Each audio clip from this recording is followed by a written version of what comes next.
देख रहे हैं स्वामी न्यूज और मैं हूं राजीव शर्मा। आइए देखते हैं प्राइम टाइम बुलेटिन में अभी तक की खास और अहम खबरें। अजमेर नगर निगम महापौर के 1 वर्ष के कार्यकाल पूर्ण होने पर महापौर और उप महापौर द्वारा किए गए विकास कार्यों के संदर्भ में पुस्तक का विमोचन किया गया। नगर निगम में महापौर और उप महापौर के कार्यकाल के 1 वर्ष पूरे होने पर शहर में किए गए विकास कार्यों के संबंध में पुस्तक विमोचन किया गया। इस मौके पर महापौर बृजलता हाड़ा ने विकास कार्यों के बारे में विस्तृत जानकारी दी। वहीं प्रशासन शहरों के संग अभियान के तहत किए जा रहे पट्टे वितरण के संबंध में उप महापौर नीरज जैन ने नगर निगम द्वारा किए गए वितरित पट्टों के संबंध में जानकारी दी।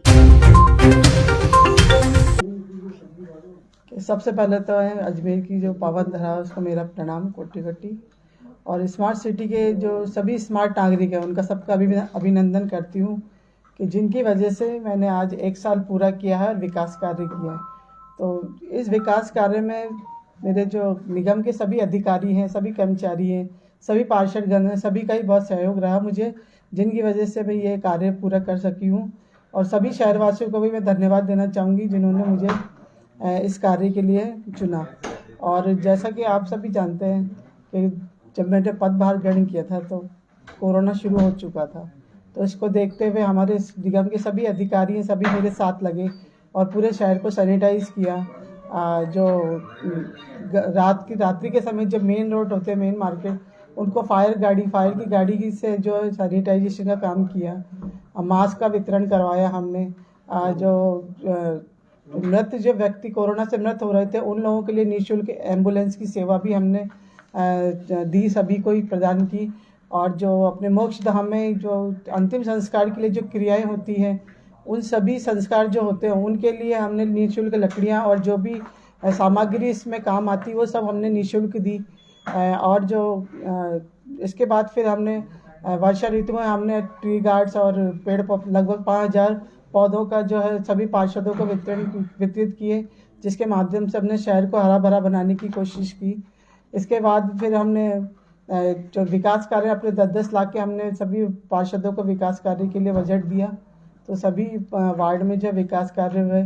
और अभी देखा जाए तो हमने अभी जो 4 बड़े प्रोजेक्ट लिए थे, आपने देखा। एक तो कॉन्वेंट स्कूल के यहाँ जो नाला है उस लगभग 1.25 करोड़ का हमने अभी शुरू किया है। धोबी घाट जो है वो पिछले 20 वर्षों से पड़ा हुआ था, उसका कुछ हो नहीं रहा था, तो उसका जीर्णोद्धार का भी हमने कार्य भी शुरू किया है। इसके अलावा अपने उदयनगर चले, वहाँ भी हमने नाले का निर्माण शुरू किया है। वार्ड 80 है, उसमें भी हमने नाले का निर्माण शुरू करवाया है। तो इसको देखते हुए हमने वर्ष भर में ये इतना सारा कार्य शुरू करवाया है। और आगे भी हम जो है शहर की आवश्यकता को देखते हुए भी सभी और कार्य हम विकास कार्य जो भी हो सकेगा हम पूरा करने की कोशिश करेंगे। और मैं समझती हूँ कि अजमेर की जो जनता है मुझे इसमें सहयोग देने का पूरा साथ देने का पूरा सहयोग करेंगी। मैं सभी की आभारी रहूँगी। बस अंत में इतना कहूँगी, आपने मुझे 1 साल इतना कार्य करने का मौका दिया, इसके लिए आप सभी का बहुत बहुत धन्यवाद। और आप लोगों का भी बहुत साथ रहा, आपको मैं भूल रही हूँ, आप लोगों का भी बहुत साथ रहा मेरे इस कार्य में पूरा करने के लिए। तो आप सबको भी मैं बहुत बहुत धन्यवाद दूंगी। इससे पहले तो हमने बड़े काम बताए ना, बारिश के उसमें सैनिटाइजेशन का बड़ा ही काम था। ये भी कोरोना आया तो शहर में, तो ये वृक्षारोपण का काम किया, ये भी बड़ा ही था हमारा कार्य, छोटा तो था नहीं। और भी जो मास्क वगैरह और ये इंदिरा रसोई के माध्यम से निःशुल्क भोजन का वितरण करवाया। और जो ज़रूरतमंदों को जो भोजन सामग्री वितरित की हमने सूखी। ना तो बहुत कुछ चाह रहे थे, पर अब जब कोरोना बिल्कुल लगभग समाप्त सा हो गया तो अब हम वापस शुरू करेंगे। जो सबसे पहले तो मैंने यही आई थी, जब मैंने यही मुद्दा उठाया था कि एक तो शहर की साफ सफाई पर विशेष ध्यान दूंगी। तो वो चल रहा हमारा प्लास्टिक मुक्त करने का था, वो भी हमारा चल ही रहा है। तो वो भी हम कर ही रहे हैं, और भी आगे कुछ होगा कार्य तो वो भी हम करेंगे। उनको सुविधाओं को लेके तो नगर निगम ही प्रयास करता है। आपको बता दूं, बाहर से जितने भी यात्री आते हैं सभी के लिए रहने की व्यवस्था निगम द्वारा ही की जाती है। साफ सफाई को लेके सारा कुछ जो भी होता है वो भी निगम के ही कर्मचारी, जो अपने सफाई कर्मचारी हैं, वो करते हैं।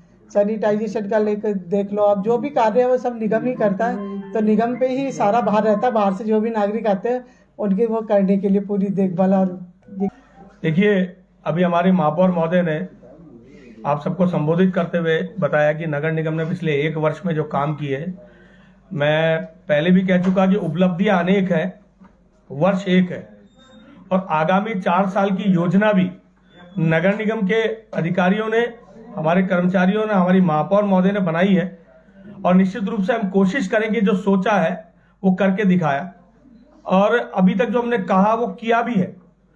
निश्चित रूप से ये सब संभव हो पाया अजमेर की स्मार्ट जनता के कारण से, नगर निगम के अधिकारियों और कर्मचारियों के कारण से और हमारे पार्षदों के कारण से, जिन्होंने चाहे कोरोना काल में, कोविड महामारी में कंधे से कंधा मिलाकर महापौर महोदय के साथ अजमेर की जनता की सेवा की, उनकी समस्या का निराकरण करने का प्रयास किया, अपने क्षेत्र का विकास करने का प्रयास किया और विकास की जो भागीरथी और बहाने का काम जो महापौर महोदय ने किया, स्मार्ट सिटी में कई ऐसे काम जो कि आपको अब निकलकर अब पूरे शहर में दिखना शुरू हुए हैं, अभी तक वो दिखाई नहीं देते थे, 1 साल में वो काम होना शुरू हुए हैं। निश्चित रूप से अजमेर स्वच्छ बने, स्वस्थ बने, सुंदर बने, सुदृढ़ बने और स्मार्ट बने, ये परिकल्पना हमने ली और ये साकार होता हुआ सपना हमको दिख रहा है कि स्मार्ट हो अजमेर अपना।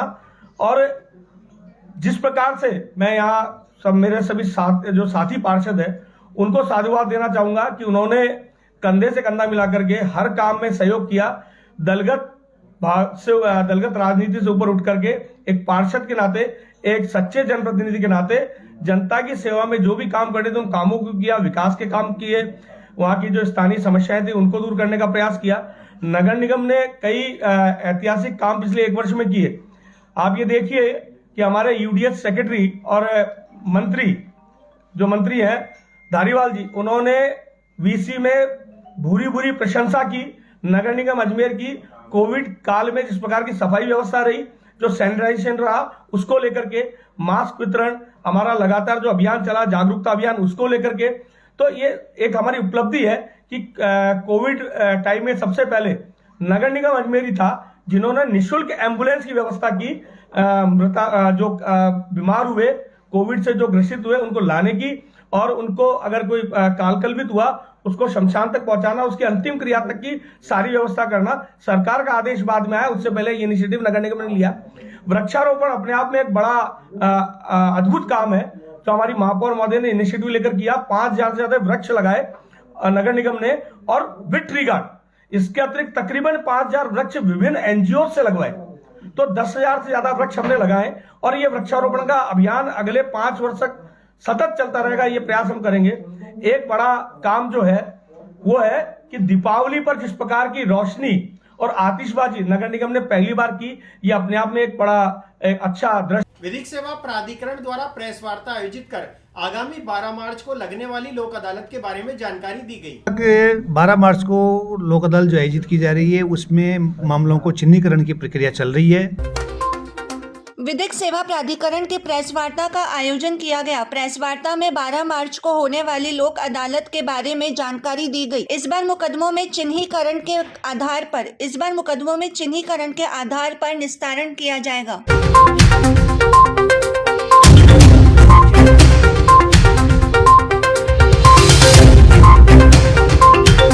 अब तक 12 मार्च को लोक अदालत आयोजित की जा रही है, उसमें मामलों को चिन्हीकरण चल रही है और अब की बार जो विशेष तौर से राष्ट्रीय लोक अदालत लगाई जा रही है उसमें 2 नए नवाचार किए जा रहे हैं। एक है door step counselling. Door step counselling का मतलब ये है कि विशेष प्रकार के मुकदमे जो किसी पर्टिकुलर क्षेत्र से संबंधित है या पर्टिकुलर नेचर से संबंधित है, उनको सबको एक पर्टिकुलर क्षेत्र में ले जाकर उनके संबंध में पब्लिक लार्ज को समझाया जाए।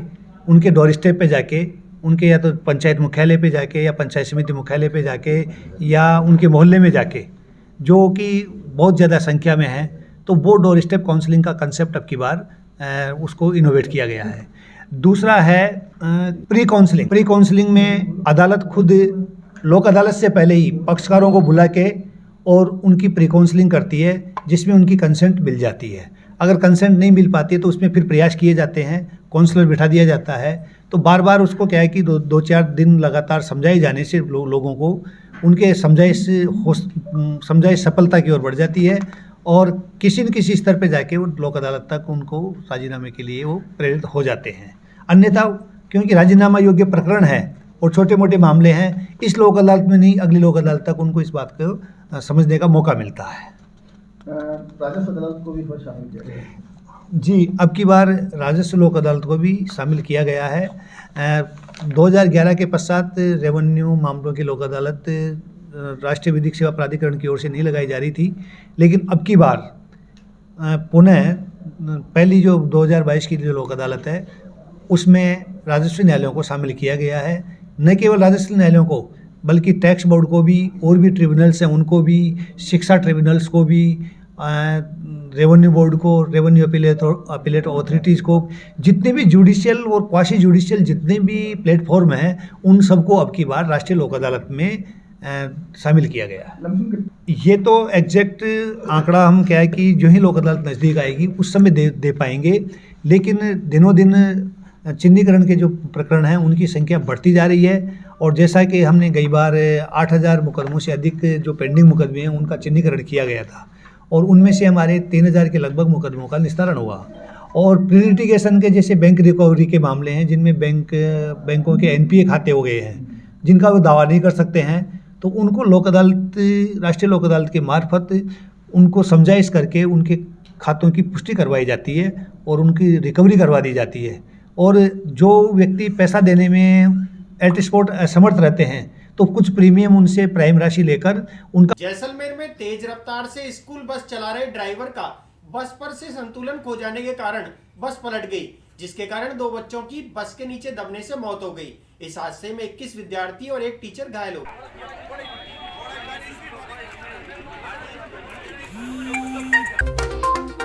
जैसलमेर में तेज रफ्तार स्कूल बस संतुलन बिगड़ने से पलटी खा गई। हादसे में 2 बच्चों के सिर कुचल गए और मौके पर ही मौत हो गई। सड़क पर खून बहने लग गया। 21 स्टूडेंट और 1 टीचर घायल हो गया। बच्चे और स्कूल बैग इधर उधर गिर गए। कई बच्चे बस के नीचे दब गए और चीख पुकार से कोहराम मच गया। मौके पर पहुंची पुलिस ने घायल स्टूडेंट और टीचर को अस्पताल पहुंचाया। सूचना पर परिजन अस्पताल पहुंचे। पुलिस ने ड्राइवर को गिरफ्तार कर लिया। बताया जा रहा है कि बस में 30 से अधिक स्टूडेंट सवार थे, जबकि क्षमता 25 की बताई जा रही है। जगतपिता ब्रह्मा मंदिर की प्रातःकालीन आरती के समय में परिवर्तन के संदर्भ में पुजारी संत प्रज्ञानपुरी ने जानकारी दी। परिवर्तन होता है ऋतु चक्र के आधार पर, और ये आज से नहीं, ये पूर्ववर्ती महंतों द्वारा निर्धारित परंपराएं हैं। जगतपिता ब्रह्मा मंदिर में आरती के समय परिवर्तन के संबंध में पुजारी स्वामी प्रज्ञानपुरी ने जानकारी देते हुए बताया कि बसंत ऋतु कार्तिक मास सूर्य और चंद्र ग्रहण के समय आरती के समय में परिवर्तन करने का पूर्वकालीन प्रावधान है। इसी संदर्भ में प्रातःकालीन आरती 5:30 पर की जा रही है। पुजारी प्रज्ञानपुरी ने समस्त देशवासियों के स्वास्थ्य लाभ की कामना करते हुए सबकी रक्षा के लिए प्रार्थना की।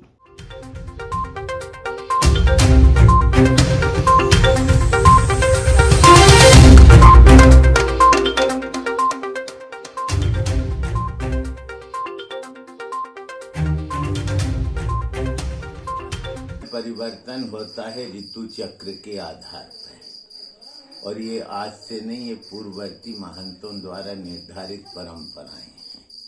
अब जैसे अपने लोगों में जब कार्तिक महीना आता है तो कार्तिक महीने के जो अपने लोगों की शुक्ल पक्ष लग जाता उस समय में अलग परिवर्तन हो जाता, और अभी जो है 5:30 बजे आरती हो रही है। और उसके बाद जो मई महीना शुरू होएगा अप्रैल का, तो उसमें 5 बजे से आरती होएगी, क्योंकि समय के ऊपर निर्धारित है। पर पट बंद और खुलने का जो समय है वो निर्धारित है, दिन में 1.5 से 3, वो 12 महीने का एक ही समय रहता। कार्तिक मेले के 5 दिनों में उसमें कोई परिवर्तन नहीं होता।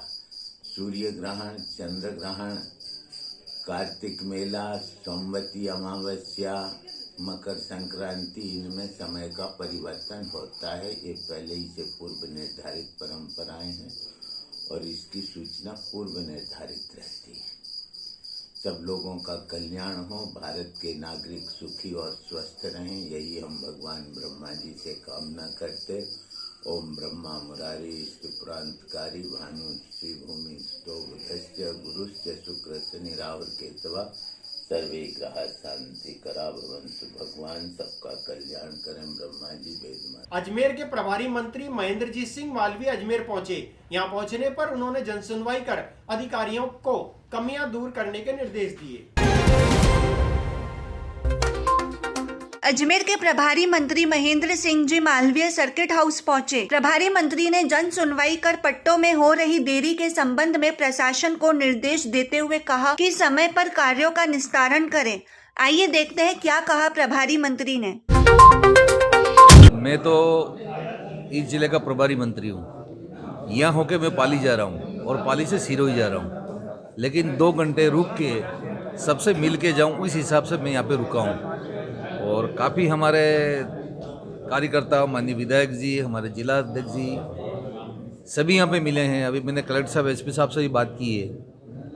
तो पहले तो प्रशासन गाँव के और अभियान के बारे में कामों में दिक्कतें हैं। कलेक्टर साहब को मैंने अभी कहा है कि आदरणीय हमारे बैठे हुए हैं, हमारे जिला अध्यक्ष जी हैं, इनके साथ में एक बैठक करें और जो 80 वार्ड हैं, यानी 80 वार्डों में 3 वार्डों के अंदर पट्टे वगैरह नहीं बटे। जिस गरीब को पट्टा देना था, जिसका हक था पट्टा लेना, लेकिन अभी भी कोई कमी रह गई है, इस कमी को समय रहते हुए दूर करें।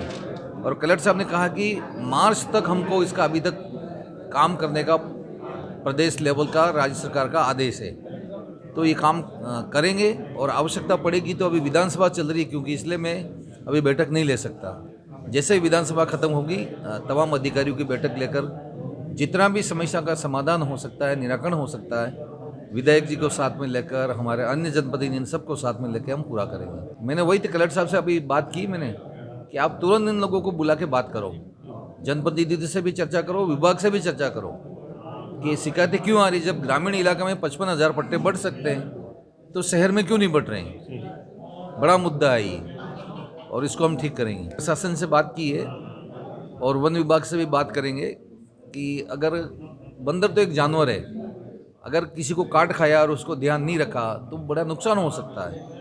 तो उसके लिए भी हम उनको पकड़ेंगे, कहीं ले जाके कहीं रखेंगे, इस तरह की व्यवस्था हम करेंगे। नहीं, जन सुनवाई आप लोग पेपर में लिख दो, इसका मतलब क्या हुआ? नहीं, मैंने अपनी 3 बजे कोई नहीं, मैं तो यहाँ से पाली जा रहा हूँ, पाली से सिरोही जा रहा हूँ। मुझे तो यहाँ रुकना था, मैं रुक के सबसे मिल के बात करके जाऊँ, इसलिए मैं रुका हूँ। देखना ये टेक्निकल मामला है, उस व्यक्ति को आवश्यकता पड़ी तभी तो उसने रहन रखा, ठीक है ना। अब उसका निराकरण राज्य सरकार स्तर पर भी कलेक्टर साहब से मेरी बात हुई है कि राज्य सरकार से मार्गदर्शन मांग रहे हैं, मार्गदर्शन में जो भी होगा उसका निराकरण करेंगे। आज राजस्थान सरकार के अजमेर के प्रभारी मंत्री माननीय महेंद्रजीत सिंह जी मालवीय आए थे। उनको मैं मेरे वार्ड की जो कि पानी की पाइपलाइन के लिए मैंने पूर्व में मेरे अभियंताओं को सूचित किया है कि मेरे यहाँ पे पाइपलाइन डाली जाए। कुछ तो पाइपलाइन ऐसी फूटी हुई है जो कि रोज़ उसको रिपेयर करनी पड़ती है, जिससे हज़ारों गैलन पानी निकलता है। लेकिन उनके नहीं सुनने के बावजूद भी अब मैंने कहा कि चूँकि उसमें रोड भी बनने वाला है, अगर रोड पहले बन गया तो फिर पाइपलाइन डली तो दोबारा से फिर नुकसान होगा। तो माननीय मंत्री महोदय से मैंने निवेदन किया है कि इनको अवगत कराएं और इनको तुरंत प्रभाव से जो मैंने पूर्व में जो चिट्ठी दी है उस पर मेरे जो वार्ड के अंदर बची हुई पाइपलाइन है उसको काम करवाया जाए। इसके लिए मंत्री महोदय ने मुझे बिल्कुल आश्वस्त किया कि ये काम जल्द ही हो जाएगा, क्योंकि मेरे मंत्रालय से अभी तुरंत इनको चिट्ठी लिख के और ये काम शीघ्र अतिशीघ्र कराने के। अजमेर शहर इस वक्त बंदरों के आतंक से त्रस्त है। 25-30 लोगों को तो बंदर काट चुके हैं जो अस्पताल में, और अस्पताल में इसका कोई रेबीज जैसा टीका नहीं है। और दूसरा, शहरी क्षेत्र में तो वो कह देते हैं कि नगर निगम का काम है, और दूसरे क्षेत्र में ये कह देते हैं कि साहब ये ग्रामीण में पंचायतों का, पेराफेरी विलेजों में। तो मैं आज मुख्यमंत्री जी प्रभारी से तय कराने आया हूँ कि अगर ये किसी का भी क्षेत्र का काम हो तो आप वन विभाग से कह दीजिए, वन विभाग इसको तय करे, क्योंकि बंदर वन विभाग के अधीन में आते हैं। और अगर शहर का है तो वही आप जैसे बड़लिया है, ग्राम नारेली है, आपका वैशाली से ऊपर का भाग है, इतने बंदर हैं कि कोई जयपुर से कोई बहुत जैसी सूचना है अपुष्ट समाचारों से कि जयपुर से ट्रक भर भर के वहाँ से बंदर यहाँ छोड़ गए हैं। इन बंदरों ने इतना आतंक मचा रखा है, किसी की गाड़ियाँ। और अभी क्या है कि मैं शहर में कई जगह देख के आया, ये गैस पाइपलाइन जो बिछी है ना, उनको पकड़ के बंदर ऊपर चढ़ जाते हैं। तो उस बंदरों के आतंक से मुक्ति दिलाने के लिए शहरवासियों को मैं आज माननीय मंत्री जी को कहने आया हूँ कि वन विभाग को भी वार्ड 59 में बनने वाली सड़क और पार्क का शिलान्यास महापौर ब्रजलता हाड़ा द्वारा किया गया। इस मौके पर उप महापौर नीरज जैन और पार्षद श्रवण कुमार सहित क्षेत्रवासी उपस्थित रहे। आज वार्ड 59 में जिनके पार्षद जो है श्रवण कुमार है, उनके वार्ड में आज जो है सीसी रोड का सड़क नाली का इनका जो है कार्य शुरू होगा, तो उसका आज मुहूर्त था। वार्ड 59 में पार्षद श्रवण कुमार की अध्यक्षता में मेयर ब्रिजलता हाड़ा के द्वारा सड़क व पार्क का उद्घाटन किया गया। इस मौके पर उप महापौर नीरज जैन व क्षेत्रवासी मौजूद रहे।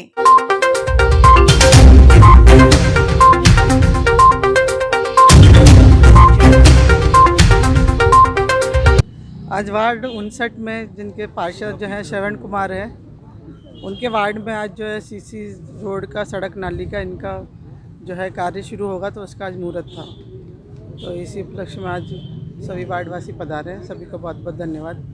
यही कहूँगी बस। हमारी महापौर महोदय द्वारा जो 10 लाख का विकास कार्य का फंड हमारे साथी पार्षद श्रवण कुमार जी और संजू जी को जो दिया, उन्होंने उस 10 लाख के काम का जो नल नाली सड़क के काम थे वो तो करवाए ही, साथ में एक यहाँ पर ये जो गंदगी का ढेर यहाँ रहता था उसको साफ़ करके इस पर यहाँ पर एक छोटा सा गार्डन जैसा डेवलप जो किया है, ये अपने आप में एक अनुपम उदाहरण है। वार्ड की जनता को अपने माता पिता के बराबर मान करके श्रवण कुमार के रूप में जिस प्रकार सेवा श्रवण कुमार जी हमारे पार्षद साथी कर रहे हैं, इसके लिए मैं उनका साधुवाद देता हूँ। और मुझे लगता है कि जिस प्रकार से 1 वर्ष की इनकी कार्यकाल में जो काम इन्होंने वार्ड में कराया वो अपने आप में एक अच्छा उदाहरण है। सभी पार्षदों को भी लगातार ये सक्रिय जिस प्रकार रहते हैं, तभी सभी पार्षदों के लिए प्रेरणा के एक स्रोत बने हुए हैं। साथ ही जनता की सेवा जिस प्रकार कर रहे हैं, ये अपने आप में मैं साधुवाद दूंगा श्रवण जी को और महापौर महोदय को भी कि उन्होंने जो काम श्रवण जी ने अपने क्षेत्र की जनता के लिए बताए, यहाँ की समस्या के समाधान के लिए, उनका समाधान के लिए वो हमेशा तैयार रही हैं। तो निश्चित रूप से आज ये जो आज उद्घाटन हुआ है 10 लाख के कामों का, उद्घाटन नहीं कहना चाहिए, ये उद्घाटन हुआ है जो काम कंप्लीट हो चुके हैं उनका।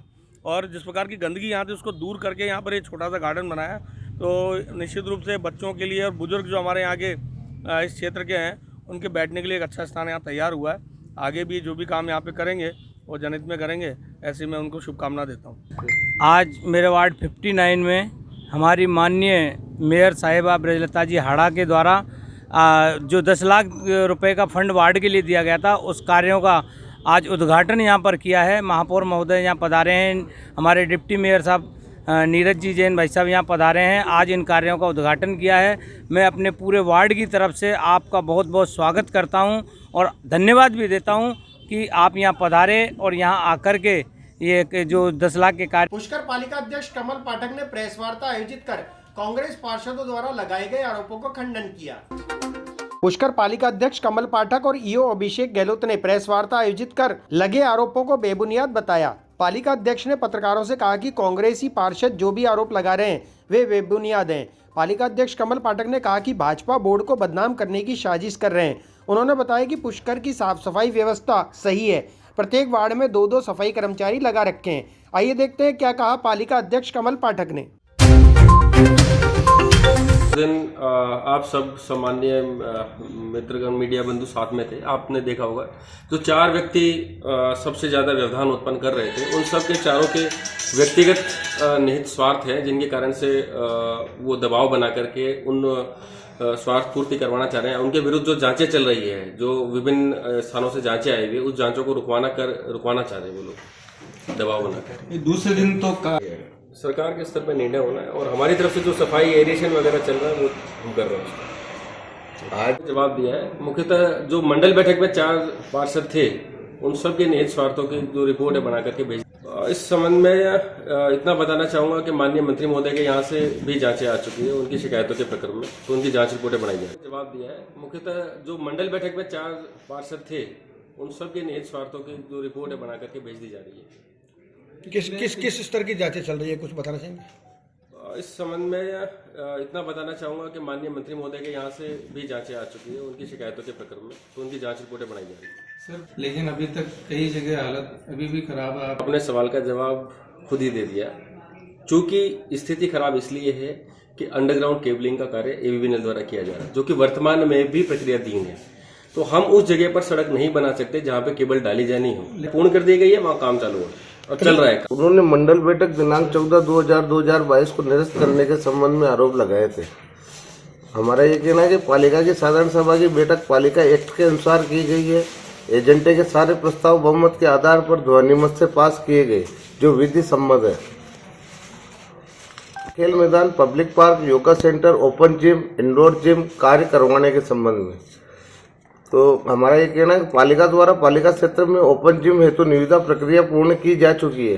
साथ ही खेल मैदान निर्माण का कार्य एडीए करा रही है। डीपीआर के 5 लाख रुपए भी दिए जा चुके हैं। आरोप के संबंध में तो कस्बे की सफाई ठेकेदार और पालिका के स्थायी कर्मचारी मिलकर कर रहे हैं। तक बनने वाली पत्थर की सड़क में घोटाला। तो हमारा ये जवाब है साहब कि ये काम 40 बुलेटिन में इतना ही। मुझे दीजिए इजाजत। देखते रहे स्वामी न्यूज। जय हिंद, जय भारत।